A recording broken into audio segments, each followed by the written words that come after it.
And those are some of the headlines. This is Democracy Now!, democracynow.org, The War and Peace Report. I'm Amy Goodman. In Libya, the government continues its brutal clampdown on the growing uprising against the 4-decade rule of Colonel Muammar Gaddafi. In a rambling speech aired on state television Tuesday, Gaddafi vowed to fight to his last drop of blood rather than leave the country. I will not leave the country, and I will die as a martyr at the end. During his speech, Gaddafi called protesters rats and mercenaries who wanted to turn Libya into an Islamic state and said enemies of the country should be put to death. He also called on his supporters to take back the streets from anti-government protesters. Gunfire was reported this morning in the capital of Tripoli, and Human Rights Watch says witnesses there described Libyan forces firing randomly at protesters in the past couple of days. Gruesome photos from Libya have surfaced of burnt corpses and protesters hacked apart. The death toll in the country is unknown, but witnesses reported scores dead. The International Coalition Against War Criminals estimates more than 500 people have been killed, 4,000 wounded, and at least 1,500 missing in Libya since demonstrations began last week. Several high-ranking Libyan diplomats around the world have resigned. The man considered the colonel's number 2, Interior Minister Abdel Fattah Yunus al-Abidi, is among senior figures who have joined the opposition. There are also reports that many top military brass and low-ranking soldiers have defected. Major cities across Libya, including Benghazi and Tobruk, are now reportedly under the control of the opposition. For more on Libya, we're joined from London by Hisham Matar, a renowned Libyan novelist. He's the son of a prominent Libyan dissident, and he's currently running his own ad hoc news desk, informing the Western media of events occurring in Libya. Welcome to Democracy Now!, Hisham Matar. What is the latest you understand is happening in your country, in Libya? Well, the latest is that I think what we're witnessing is the violent lashings of a dying beast who is willing to go to extreme measures in order to try to cling on to power. It's definitely unraveling, but the question that remains is that how many more people will this man kill before he either leaves or meets his end one way or the other? That seems to be the question. And although, yes, most of the East now is under the control of the people who were demonstrating peacefully in the beginning, before they were attacked, he controls Tripoli, of course, and Tripoli is the central, it's the capital of the country. So it's and he is hiring mercenaries to fly planes and bomb demonstrators, fire from the air on demonstrators. There's a palatable sense of fear. I think the country is actually going through, I think we're going to live with this trauma for a long time. There's terrible eyewitness accounts of people huddled in their flats, watching these mercenaries walking up and down the streets with yellow hard caps. I mean, Orwell couldn't have made it up. And they're hitting people with sticks and machetes and hammers. And there's this kind of I think it's the recklessness of it and the kind of madness of it that has disturbed most of us. Can you talk about Gaddafi's speech yesterday and where he gave it in Tripoli? Well, he gave it in the part of his big camp in Tripoli where it's basically a military base, but he lives in the middle of it, which I think says quite a lot about his rule and the nature of his rule and how people view it, that he feels only safe living in the middle of a military camp in the heart of the capital. Part of it was bombed in the air raids that Reagan ordered in the late 80s, in which several people died, of course. And it was a great gift for Gaddafi, because what it did is it gave him this kind of heroic kind of, man in the third world fighting the great empire kind of image, which was far from the truth about his real... And his daughter was killed in that bombing, right? His adopted daughter was killed, absolutely, yes. And many people injured. It was a terrible event. And so what he did is he memorialized the event by keeping the bombed out building. And And so it's very symbolic that he's in it yesterday, because he's basically saying, I will, I'm fighting not my people here, I'm fighting foreign powers that have hired these people to come and depose me. What's interesting is that everything, there's of course specific different peculiarities about all the speeches were given by the three dictators that we saw, the Ben Ali, and then the Hosni Mubarak in Egypt, and Mubarak, and Gaddafi, I mean. But there are some similarities, and the similarities are that they all confuse the word Libya or Egypt or Tunisia for themselves. And so when they're speaking about the country, they're really speaking about themselves. And Gaddafi was doing that all the time yesterday. And it struck me that he was actually, being at that moment during the speech, he is being the victim of his own contradictions and the victim of his own reality, a reality in which for a long time this man is surrounded by people who agree with him, who are for one reason or the other, either because they're benefiting or they're frightened, tell him that he is always right. And that's it's a terrible fate, I think.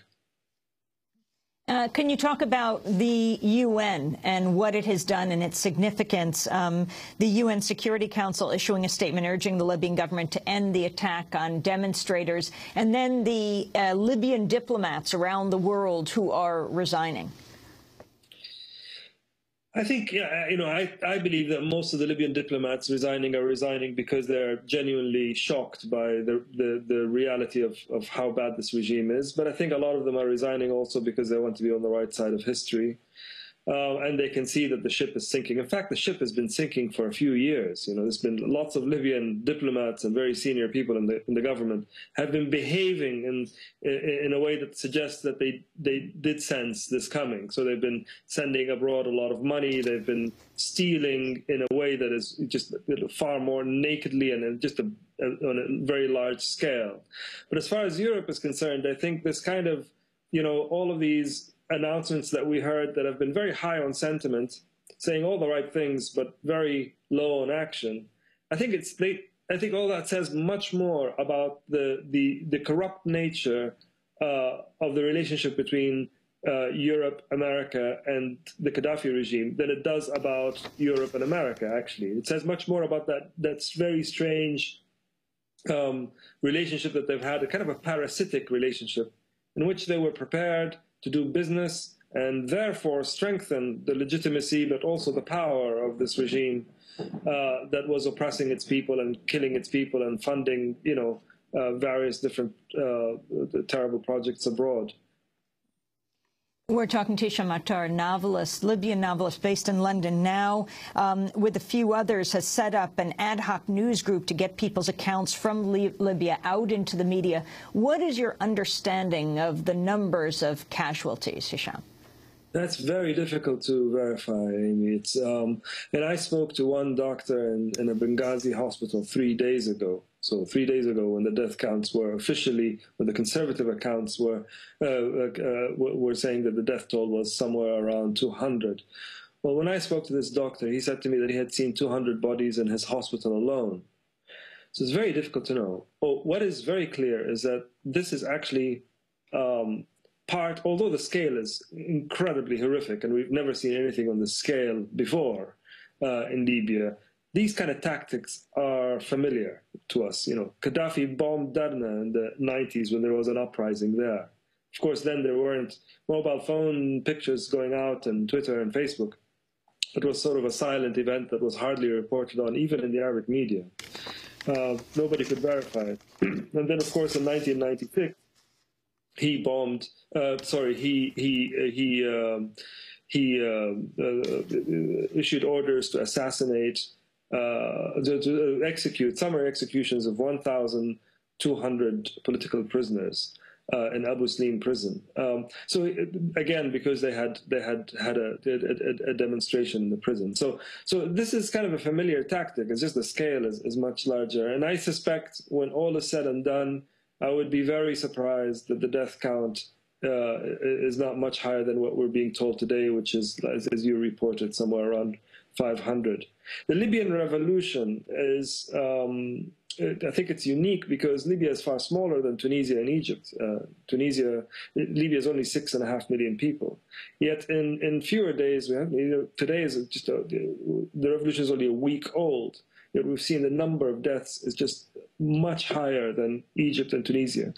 And what that says is that it says actually exactly what Saif al-Islam in his equally bad speech that he gave Gaddafi's son, that he gave before his father's speech, in which he said, Libya is not Tunisia. Libya is not Egypt. And his idea was that Libya is somehow unique and therefore can be ruled in this way forever by his family.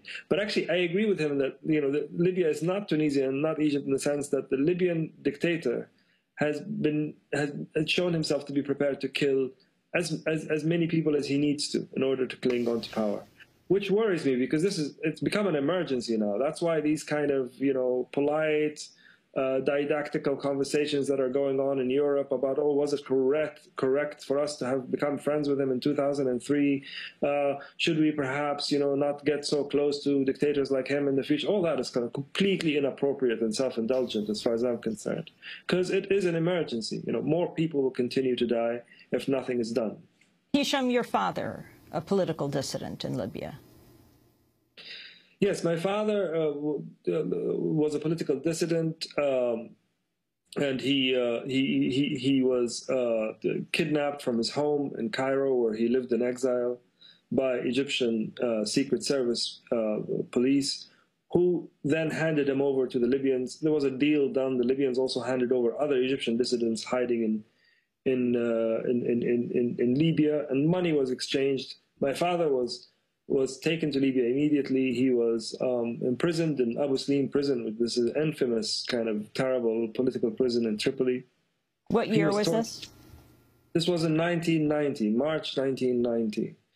And he was tortured and imprisoned. And we didn't know of this. We didn't know where he was because the Egyptians lied to us, said that he was actually keeping him in Egypt and it's for his own good. The other option would be sending him to Libya, and threatened us to remain quiet. If you speak, we can't guarantee his safety, things like that. So we were in limbo as a family, and you can imagine, incredibly worried, concerned, not really sure what is the correct thing to do. If we speak, are we really risking his safety? And if we don't speak, are we somehow becoming complicit with what is happening to him? And about 3 years into this terrible time, we received a letter that my father smuggled out of Abu Slim prison, in which he detailed everything that happened when he was taken, the people that took him, and so on. And that's when we started campaigning very actively. What do you think countries should do right now, Hisham? What do I think? What? Sorry? Countries should do right now about what's happening, and what did you learn was the fate of your father? Well, I don't know. My father has been subjected to what the UN call enforced disappearance, political prisoners that are imprisoned and then just vanish into the prison system.